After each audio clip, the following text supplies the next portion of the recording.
Welcome to Myths of the Vikings.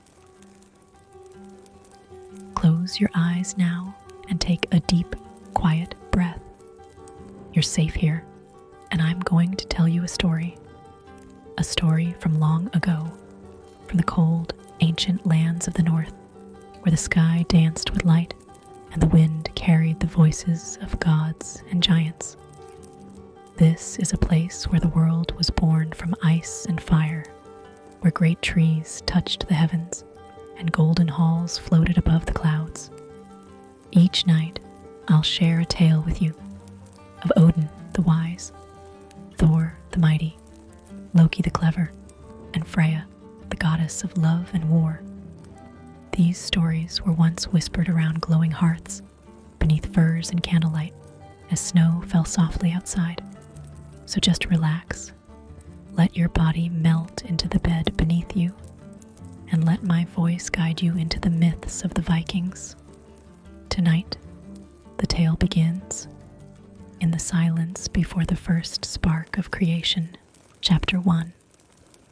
The creation of the 9 realms. Welcome back, my dear. Tonight, I'll tell you how the world began, not with a bang, but with a whisper of ice and fire. Before there was time, before the stars were born, there was only the void, a great endless emptiness, called Ginnungagap. To the north, there was only frost, thick, heavy, ancient ice from a land called Niflheim, so cold it never knew warmth. And to the south, a land of fire, Muspelheim, flames that danced wildly, crackling with power, hotter than anything you can imagine. Where the cold and the heat met, they kissed in the silence, and from that meeting, something stirred. A single drop melted from the ice, and from that drop, a being was born, Ymir, the first of the giants, huge, ancient, and alone. He breathed slowly, and from his breath came mist. From his sweat, more giants were born, but he was not the only one. As the ice continued to melt, another form appeared, gentle and glowing, a cow named Audumla. She licked the ice for warmth, and as she did, a new shape slowly emerged. A man, strong and noble. His name was Buri, and he would become the ancestor of the gods. From Buri came Odin, the wise All-Father, and his brothers, Vili and Ve. Together, they looked upon the world, wild and chaotic, and made a decision. They would bring order by slaying the giant Ymir. It was a great battle, thunder in the silence, fire, ice, and godly strength. When Ymir fell, his blood became the oceans, his bones turned into mountains, his skull became the sky, and from his eyebrows, the gods made Midgard, the world of humans. 9 realms were born that day, held together by the great world tree, Yggdrasil. And so, from chaos came beauty, from death came life, and from silence, the first story was told. Let your thoughts drift now, like snowflakes in a winter wind. You are safe, and the gods are watching the stars. Sleep well until we meet again under the northern lights. Good night. Episode 2. Odin's Sacrifice for Wisdom. Welcome back. Tonight, I'll tell you a tale of sacrifice, of the All-Father and the price he paid to see all things. Close your eyes now and breathe with me, slowly, gently, as we drift into the ancient world of the Norse gods. Far above the clouds, in the heart of Asgard, sat Odin, the one-eyed wanderer, father of gods, seeker of truth. He was wise, but he longed to know more. He wanted to see the threads of fate, to understand the secrets of the 9 realms, even if it meant pain. At the base of the great world tree, Yggdrasil, there lies a well, still, deep, ancient. It is called Mimir's Well, and it holds the wisdom of all time, but the well is guarded by a Mimir, a being of great knowledge. Odin came to him, his voice steady, his spear by his side. "I seek wisdom," Odin whispered. "Then you must pay the price," Mimir said. "A sacrifice, not of gold nor glory, but of yourself." And so, without hesitation, Odin plucked out his right eye. He placed it in the waters, and in return, he drank deeply from the well. In that moment, the universe opened to him. He saw the past, the future, the coming of Ragnarok. He saw joy and sorrow, life and death, light and shadow. And with one eye, he saw more than most ever could with two. But Odin's thirst for knowledge did not end there. To truly understand the runes, the secret language of magic and fate, he did something even greater. He climbed high to a lonely branch on Yggdrasil, and there he hung himself for 9 days and 9 nights. He hung from the tree, alone, pierced by his own spear. No food, no water, only silence. He stared into the void, into the mystery of everything, until, at last, the runes revealed themselves to him. They glowed like stars, and he understood. And when he returned, he brought the runes to the gods and to mankind, a gift born of suffering and love for truth. So now, when the wind rustles the leaves of a great tree, or when you dream of distant eyes watching kindly in the dark, know that Odin still sees, still wandering, still watching, forever wise. Sleep now, and let your dreams drift through the roots of Yggdrasil. Let Odin guard your rest until the next story finds you. Good night. Episode 3, Thor's Journey to Jotunheim. Welcome back. Tonight, I'll tell you of a journey, a strange and quiet tale from the days when gods walked among giants.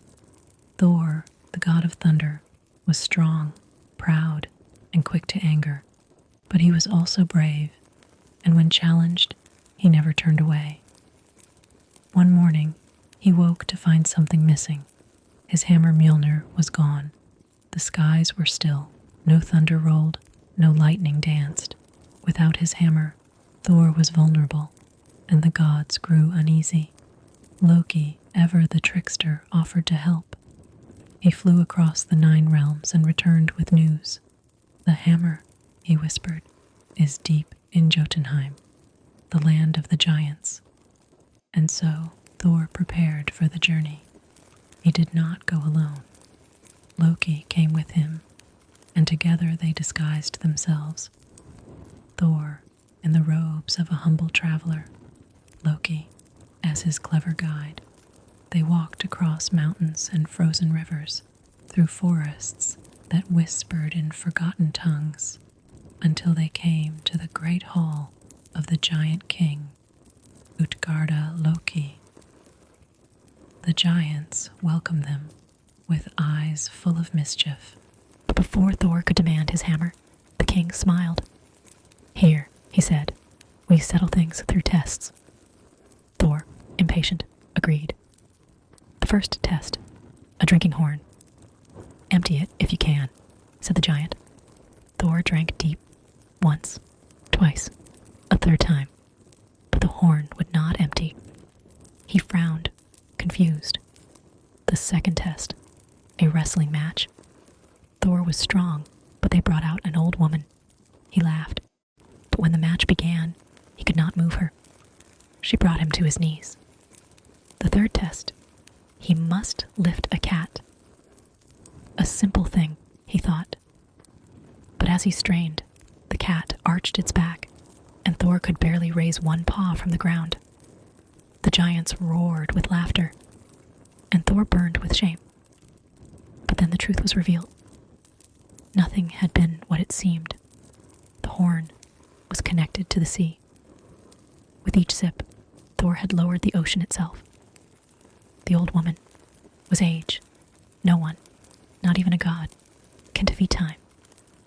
And the cat was the great serpent Jormungandr, who circles the world. Thor had done the impossible. Even the giants were shaken.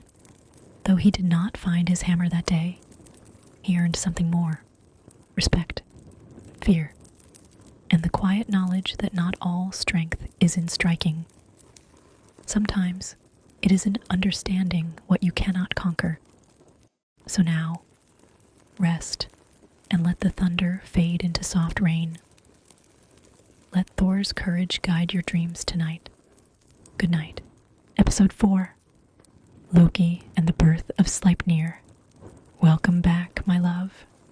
Tonight, I will tell you a tale of trickery, of gods, a horse, and a secret that even Odin rides to this day. It begins long ago, when the walls of Asgard were still being built. The gods wanted a fortress, one that would never fall to giants. One day, a stranger arrived, a builder, tall, cloaked, his eyes steady. He promised to build the wall in just one season, but in return, he asked for a high price: the goddess Freya, the sun, and the moon. The gods were shocked, but Loki, with his clever smile, whispered, "Let him try. If he fails, we owe him nothing." And so they agreed, but with one condition: he must do it alone. No help from any man. The builder nodded. "But I will use my horse," he said, and they allowed it. What they didn't know was that his horse, Svadilfari, was no ordinary beast. Strong, swift, tireless. Each night, it hauled massive stones faster than any god could carry. As the wall grew, so did the gods worry. It was nearly done, and time was running out. Furious, they turned to Loki. "This was your idea," Odin said. "Fix it, or else." So Loki, the shapeshifter, the sly one, hatched a plan. He vanished into the forest and returned not as a god, but as a mare. A beautiful wild horse with silver eyes and a flowing mane. That night, as the builder led Svadilfari through the trees, the mare appeared, dancing, whinnying softly. The stallion broke free, chased her deep into the woods, and was gone for the rest of the night. Without his horse, the builder could not finish the wall. The gods revealed his true form. He was a giant in disguise, and Thor ended him with one strike of his hammer.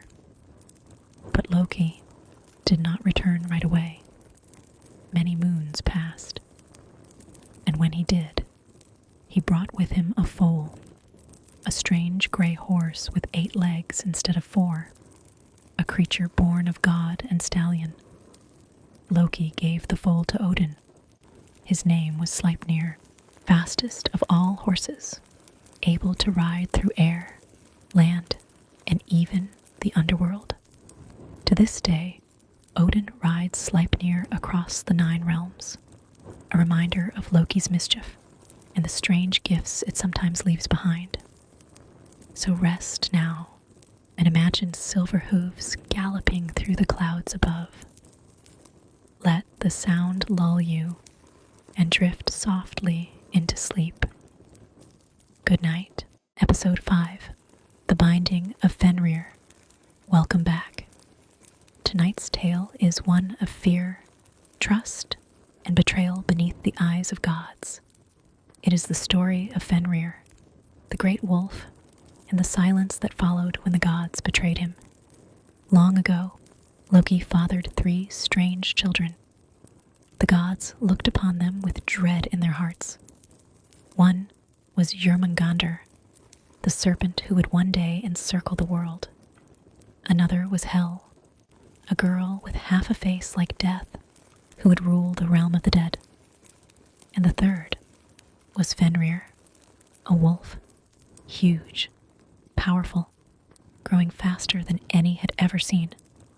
At first, the gods let him roam free. He played among them, and though he was wild, there was something pure in his eyes. But prophecies had already spoken.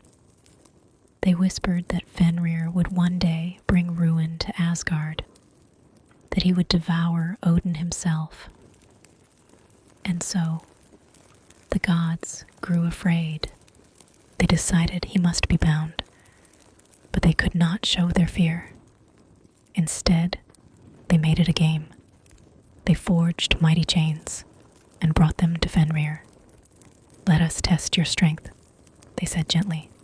"Show us how powerful you've become." The wolf, proud and eager, agreed.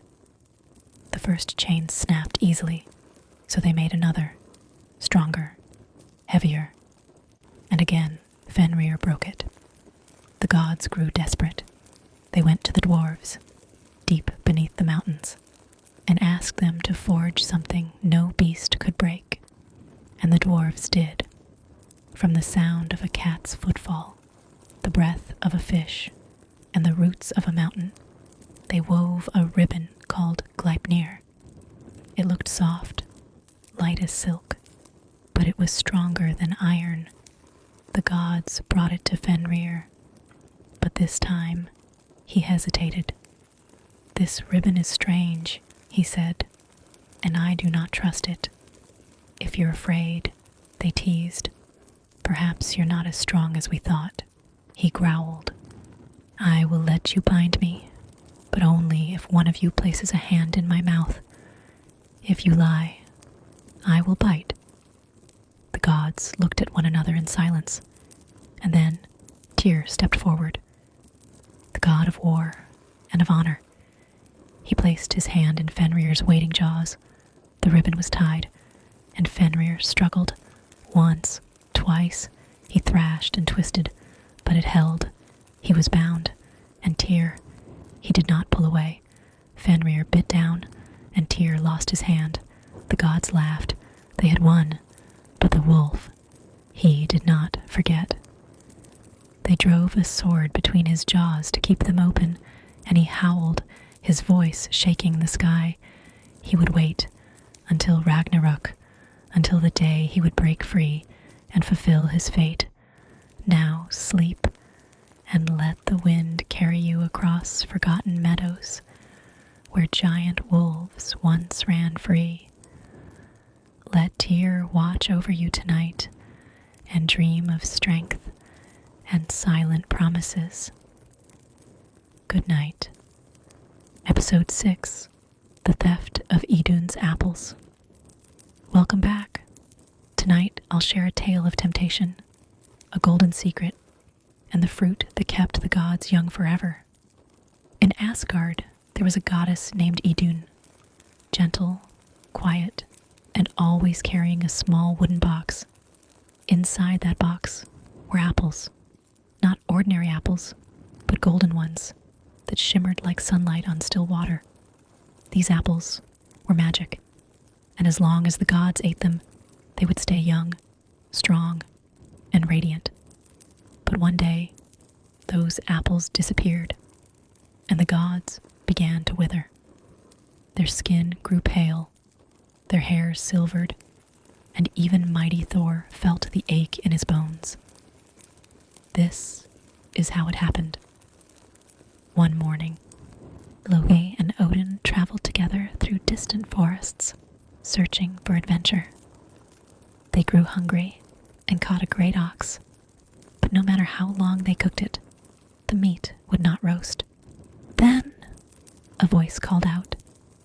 High in the trees, an eagle perched, its eyes burning with strange light. "I know why your meat won't cook," it said. "I can fix it, if you let me eat first." Loki, impatient as ever, agreed. The eagle swooped down, snatched the best pieces, and ate greedily. Loki, furious, grabbed a branch and struck at the eagle.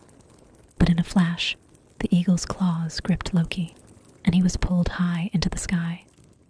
The eagle soared over mountains and clouds, and Loki dangled helplessly beneath. "You foolish god," the eagle said. "I am no bird.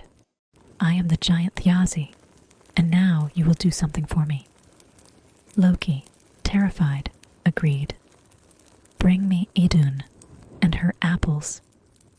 And so, Loki returned to Asgard, his voice sweet, his smile calm. He found Idun alone in her garden of golden trees. "There's something I want to show you," he said softly. "Apples, far more beautiful than yours, just beyond the walls." Curious and kind, Idun followed, and the moment she stepped outside, the giant Thiazi, in eagle form, swooped down, seized her, and vanished. Days passed. The gods began to age. Their skin wrinkled, their strength faded. They demanded answers, and Loki, as always, confessed and promised to make it right. He borrowed Freya's cloak of feathers, a magical thing that let him fly. And with the wind at his back, he soared to the land of the giants. He found Idun, alone but unharmed, still clutching her apples. He whispered to her, "Hold tight," and he wrapped her in his arms and took to the skies. But Thiazi saw them. He gave chase, his wings tearing through the clouds, his cry echoing like thunder. The gods saw them coming. Quickly, they built a wall of fire at Asgard's gates. As Loki crossed through with Idun, the eagle followed and burst into flames. The giant was no more. Idun returned, and with her the golden apples. The gods tasted youth again. Their wrinkles faded, and the light returned to their eyes. And though they did not thank Loki with words, they let him live, and that was enough. Now rest, and let the golden light of Idun's orchard wash over your dreams. Feel time slow, and drift gently into sleep. Good night. Episode 7, Baldur's Death. Welcome back, my love. Tonight, I will tell you a sorrowful story, a quiet tragedy about the fairest of the gods and how his light was lost. His name was Baldur. He was beloved by all, kind, gentle, his laughter like sunlight on water. Wherever he walked, peace followed. Even the flowers seemed to bloom in his presence. But one night, Baldur had a dream, a dark one, of his own death. When he awoke, his heart was heavy, and though he did not understand the dream, he felt something was coming. His mother, Frigg, goddess of love and foresight, could not bear the thought of losing him. So she rode through all the realms and begged everything that lived, everything that breathed, everything that could ever harm her son, to swear an oath never to hurt him. Fire, water, stone, animals, even diseases, they all promised. And so Baldur became untouchable, safe from all harm, and the gods, delighted by this, turned it into a game. They threw stones at him, spears, arrows, axes, and each one bounced away. He stood laughing, unharmed. All except one. In the shadows stood Loki. He had asked Frigg if she had made every single thing swear the oath, and she confessed everything except a small, harmless thing, a plant that grows behind the palace, mistletoe. It was too young, too soft. It couldn't possibly do harm. And Loki smiled. He plucked the mistletoe and fashioned it into a tiny spear. Then he found Hödur, Baldur's blind brother. He placed the mistletoe in Hödur's hand. "Try," he whispered. "Throw this. You two should share in the game." Hödur laughed, and with Loki's help, he aimed. The mistletoe flew, and it struck Baldur in the heart. The laughter stopped, and Baldur fell. Silent, still, gone. The gods screamed. Frigg wept. Even the skies dimmed. They built a great ship for Baldur, placed his body within, and lit it with flame. As it drifted out to sea, the gods watched, their hearts heavy with a grief they had never known. Frigg begged someone to journey to Hel, the realm of the dead, plead for Baldur's return. And so Odin's son, Hermodr, rode Sleipnir into the underworld. He found Hel herself, and she gave a cold reply. "If every being in the 9 realms weeps for him," she said, "then I will let him return." And so the message spread, and the world wept. Men, animals, trees, even stones shed tears for Baldur. All, except one, an old woman in a cave who refused. Some say it was Loki in disguise. And because of that single tear withheld, Baldur remained in Hel, and the gods knew deep in their bones that the first crack had formed. Ragnarok was coming. Now rest, dear heart, and let the wind carry Baldur's light into your dreams. Let it warm your sleep until the day he rises again. Good night. Episode 8, Freya's Strange Wedding. Welcome back. Tonight's story is a little different. It's still a tale of gods and giants, but this one might make you smile before you close your eyes. It begins with a theft. One morning, Thor awoke, and something felt wrong. He reached for his hammer, Mjolnir, but it was gone. His hand gripped nothing but air. He sat up, frowning. The skies were clear, too clear. Mjolnir was the source of his power, the guardian of Asgard. Without it, the gods were vulnerable.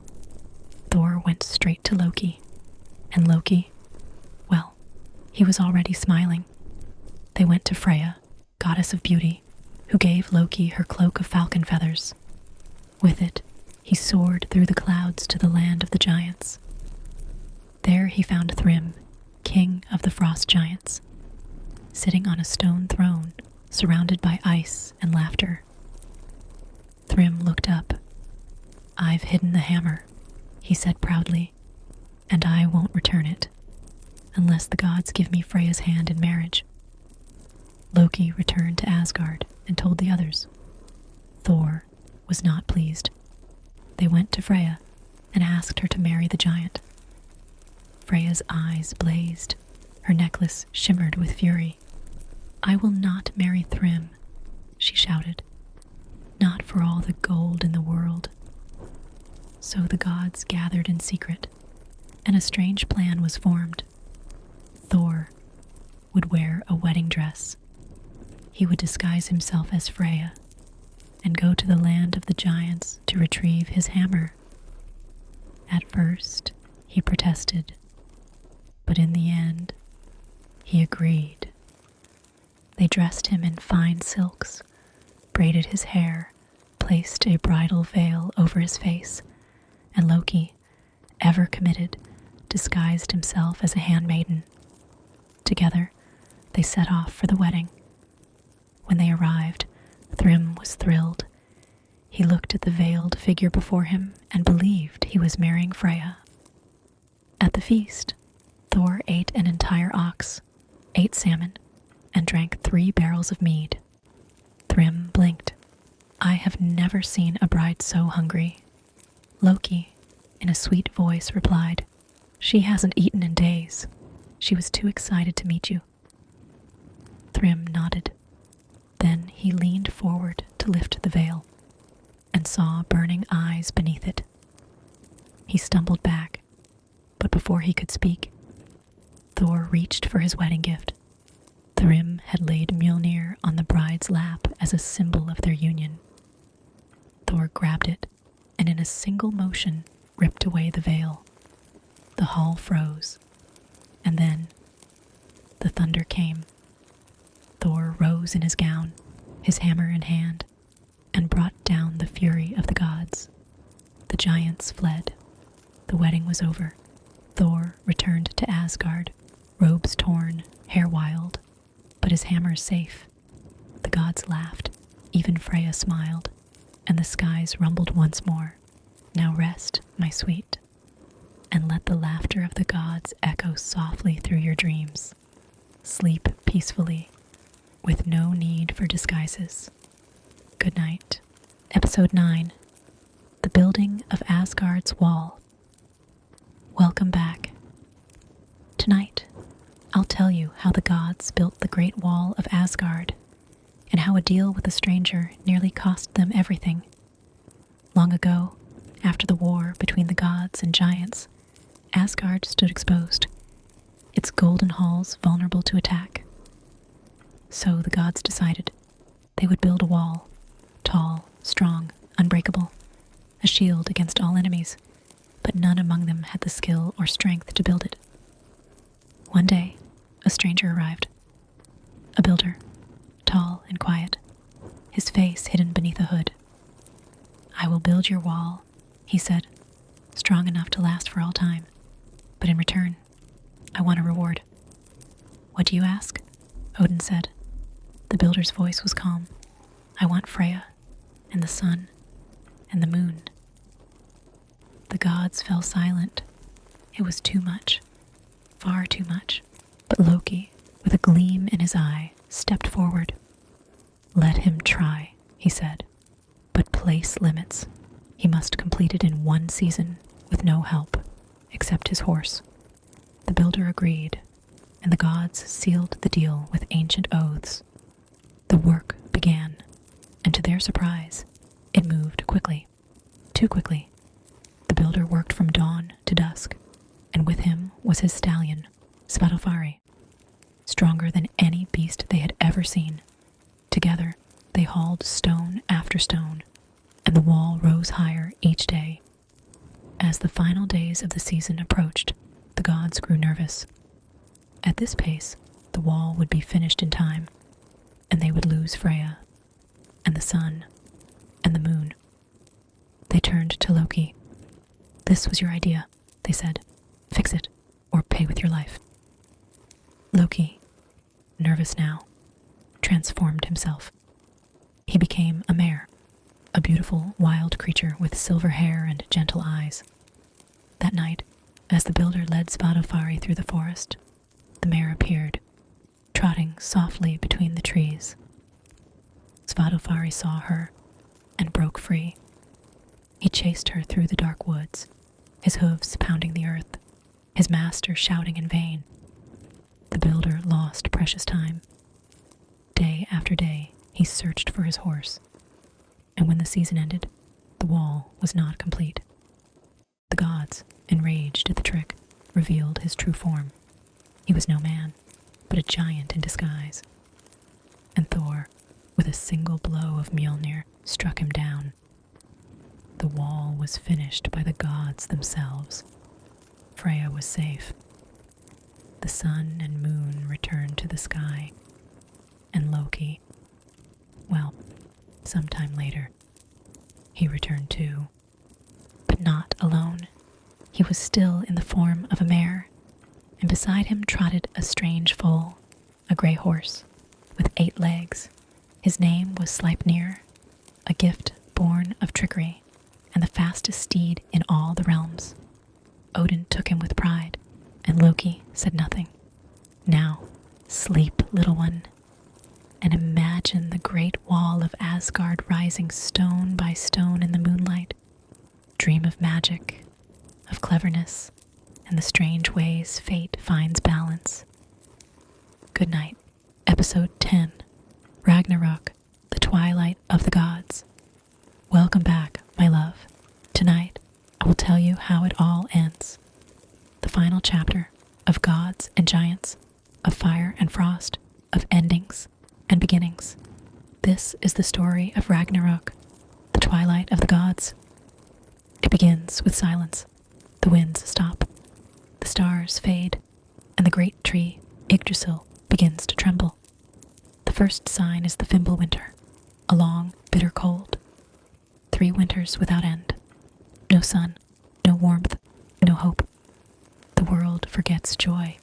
Brothers turn on brothers, fathers against sons. The bonds that held the world together begin to break. And deep in the underworld, the ship Naglfar, built from the fingernails of the dead, begins to rise. From the east, the giants march. From the south comes fire, and from the north, the great wolf breaks his chains. Fenrir is free. His eyes burn like black suns. His jaws open wide, so wide they touch the sky and the earth. At the same time, Jörmungandr, the world serpent, rises from the sea, its body coiled around the earth. And at the front of this doom, Loki, returned from his punishment. He leads the armies of chaos, his eyes full of fire and betrayal. The gods prepare. Odin, on Sleipnir, rides to the battlefield. He knows this is his final ride.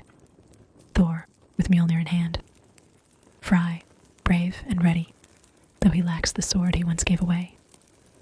The skies split, the ground cracks, and the last battle begins. Odin faces Fenrir. He fights with all the wisdom of the ages, but the wolf is stronger. With one final roar, Fenrir swallows him whole. But before the beast can howl, Odin's son, Vidar, steps forward. He tears the wolf's jaws apart with his bare hands, avenging his father.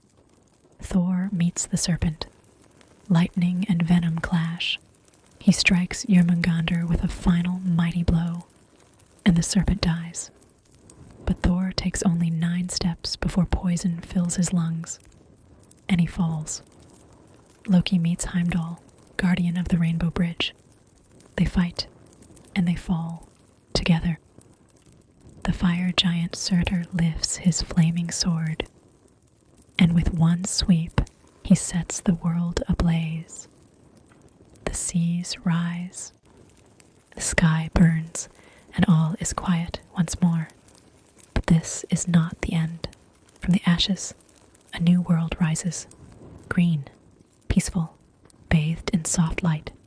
2 humans, hidden deep in a forest, emerge at last. They will begin again, and Baldur, the shining god, returns from the land of the dead. Hope is reborn. The cycle continues. Not all endings are final. Not all fire destroys. Some fire clears the way for new life. So now, rest. Let go of the old. Let your breath rise and fall like the waves after the storm, and know that even in endings, there is peace. Good night. Thank you for listening, my dear. If you enjoyed this journey through Norse mythology, I invite you to stay with me a little longer. There are many more stories to tell, and dreams to follow. So, if you'd like to keep drifting into new worlds, don't forget to subscribe so you never miss a bedtime story. You can also leave a gentle like or share this with someone who could use a little magic tonight. And if you have a favorite myth you'd love to hear, write in the comments below. I'm always listening. Until next time, rest well, sleep deeply, and may your dreams be filled with gods, stars, and soft silver mist. Good night.